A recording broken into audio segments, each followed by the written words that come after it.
Dear students, যদিও অনেক দিন পর আমার ইউটিউবে আসা, যেটা আমি আগে তোমাদের পড়াচ্ছিলাম চ্যাপ্টার 2 এন্ড অফ বাইপোলারিটি, সেই চ্যাপ্টারটাই আমি এখন লাস্ট পার্টটা কন্টিনিউ করছি। Due to some personal reason আমি এতদিন ভিডিও বানাতে পারিনি। যাই হোক, আজকে আমি last end of bipolarity second চ্যাপ্টারে ক্লাস 12 পল সায়েন্স লাস্ট পার্টটা আমি করে দিচ্ছি। লাস্ট পার্টে যে ইম্পর্টেন্ট টপিকটা আমরা দেখতে পাচ্ছি সেটা হলো India and post communist countries. India প্রথম থেকেই কমিউনিস্ট কান্ট্রিগুলির প্রতি একটা সফট কর্নার রেখেছে সর্বদাই, এবং তার প্রথম এবং সর্বপ্রধান পরিচয় পাওয়া যায় রাশিয়ার সাথে ভালো সম্পর্কের মাধ্যমে। রাশিয়া সেকেন্ড ওয়ার্ল্ড ওয়ার পর থেকে ভারত যখন অ্যাজ এ ইন্ডিপেন্ডেন্ট নেশন নিজেকে নামের মাধ্যমে, নন অ্যালাইন মুভমেন্টের মাধ্যমে দুটো পক্ষ থেকে, যথাক্রমে আমরা জানি ইউএসএ এবং ইউএসএসআর থেকে নিজেকে দূরে রাখতে সমর্থ হয়, এবং সেই অনুসারে অ্যাজ এ নিউট্রাল পাওয়ার হিসাবে কাজ করে।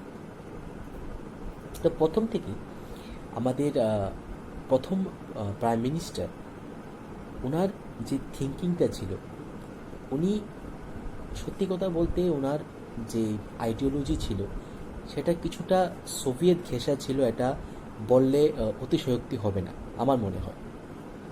যার ফলস্বরূপ আমরা দেখি যে হ্যাঁ, অফিসিয়ালি আমরা দুটো গ্রুপ থেকেই দূরে ছিলাম, কিন্তু we had a great relationship with USSR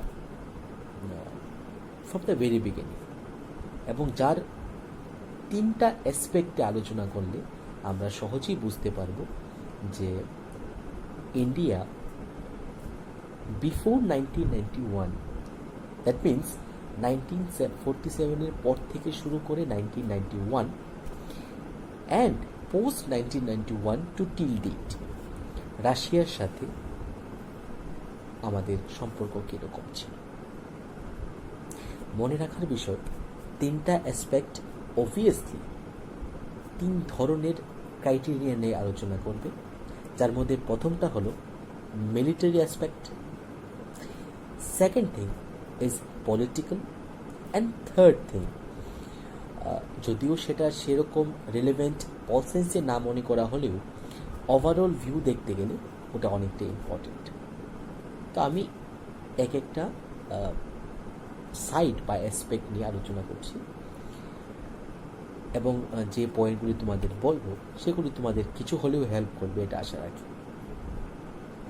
প্রথম যেটা টপিক বা অ্যাসপেক্ট আমি নিচ্ছি সেটা হলো মিলিটারি।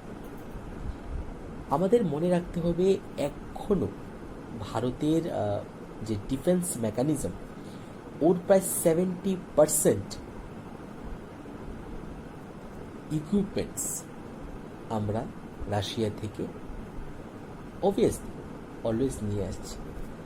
সেখানে Russian state of the art technology use হচ্ছে, যার সর্বপ্রধান যদি এক্সাম্পল বলতে হয় সেটা আমাদের সাবমেরিন, যেটাকে আমরা এখনকার সময় যে সাবমেরিনগুলি ম্যাক্সিমাম ইউজ হচ্ছে আমাদের এখানে, সেই কিরো ক্লাস সাবমেরিন, সেটাও পোস্ট সোভিয়েত এরার তৈরি। আমাদের যে মিগ 21 বাইসন, মিগ 29 র্যাপ্টার, এই মিগ ইন্ডাস্ট্রিজ, যেটা অনেকটা পুরনো সোভিয়েত কোম্পানি ছিল এবং এখনও আছে বলা বাহুল্য, তার যে ফাইটার প্লেনগুলি আমরা এখন ইউজ করছি, এবং তার অনেকটা বড় স্কোয়াড্রন আমাদের কাছে আছে। সেকেন্ড যে থিংটা আমি বলবো সেটা হলো সুখোই MKI বা সুখোই 30, এগুলি আমাদের এয়ারফোর্সে ফ্রম দ্য ভেরি বিগিনিং, যদি ইতিহাস জানি আমরা দেখি বা ডিফেন্স মেকানিজমের ইতিহাস যদি জানতে হয় আমাদের, ভারত হলো সেই প্রথম দেশ যে সুখোই 30 বা সুখোই MKI-30 প্রথম কিনেছিল রাশিয়ার কাছ থেকে। তাছাড়া আমাদের ডিফেন্স মেকানিজম থেকে শুরু করে আমাদের আর্টিলারি, আমাদের নিউক্লিয়ার ওয়েপন সেকশন, সব কিছুতেই আমরা রাশিয়ান ডমিনেন্স এখনও দেখতে পাই। যদিও লাস্ট কয়েক বছরে আমাদের যে Russian dependency for military equipments অনেকটা কমেছে, কেননা আমাদের সাথে ইউরোপিয়ান কান্ট্রি, ইউনিয়নের কান্ট্রিগুলি অনেক ভালো সম্পর্ক এখন। তাছাড়া ইসরায়েল অ্যান্ড আমেরিকার সাথে সম্পর্ক আমাদের ভালো হওয়ায় আমরা ওদের থেকেও সেরকম বেশি না হলেও আস্তে আস্তে আমাদের যে রাশিয়ার নির্ভরতা সেটা কমাতে সচেষ্ট হয়েছে। তো মিলিটারি অ্যাসপেক্টটা অনেকটা বড় ইম্পর্টেন্ট জায়গা রাখে ভারত এবং রাশিয়ার রিলেশনশিপে। দ্বিতীয় অ্যাসপেক্টটা হলো পলিটিক্যাল। মনে রাখার বিষয়, ভারত প্রথম থেকেই নিউট্রাল পাওয়ার থাকায় রাশিয়া ভারতকে সত্যিকারের মিত্র ভেবেছিল এবং তার জন্য প্রচুর পরিমাণে আর্থিক সাহায্য দিয়েছিল রাশিয়া, যেটা নর্মাল ছিল। ওই পিরিয়ডে রাশিয়া অনেকগুলি কান্ট্রির সাথে সেই জিনিসটা করেছিল এবং আমাদের দেশের ক্ষেত্রে অনেক ইকোনমিক্যাল সাপোর্ট দিয়েছিল, যেটা আমি প্রিভিয়াস যে লেকচারগুলি ছিল আমার, সেখানে আমি অলরেডি ডিসকাস করেছি। বলা ভালো, ভারত যেহেতু একটা সম্ভাবনাময় মার্কেট ওই সময় ছিল, এখনও আছে, সেহেতু রাশিয়া কখনই চায়নি ভারতকে অ্যাজ এ ফ্রেন্ড হিসেবে হারাতে, বিকজ রাশিয়া ন্যাচারাল অ্যালাই ছিল ভারতে।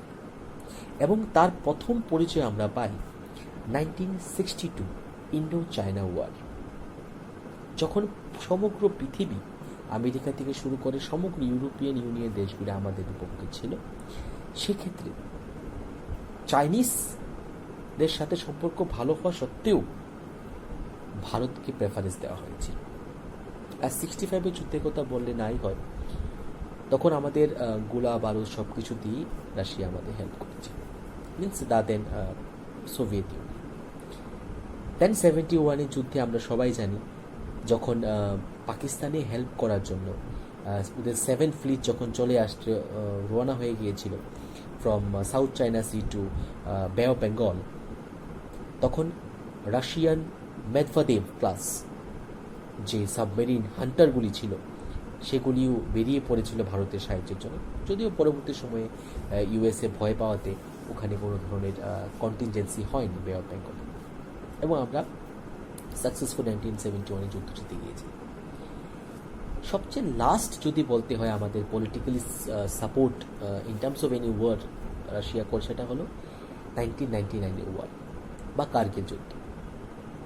তাছাড়া বিভিন্ন international forum, for example OIC, organisation of Islamic council, WHO, then ইউএনের পার্মানেন্ট মেম্বারশিপ হিসেবে রাশিয়া আমাদের অলওয়েজ সমর্থন করেছে। তাছাড়া BRICS nation group, Shanghai corporation, দেন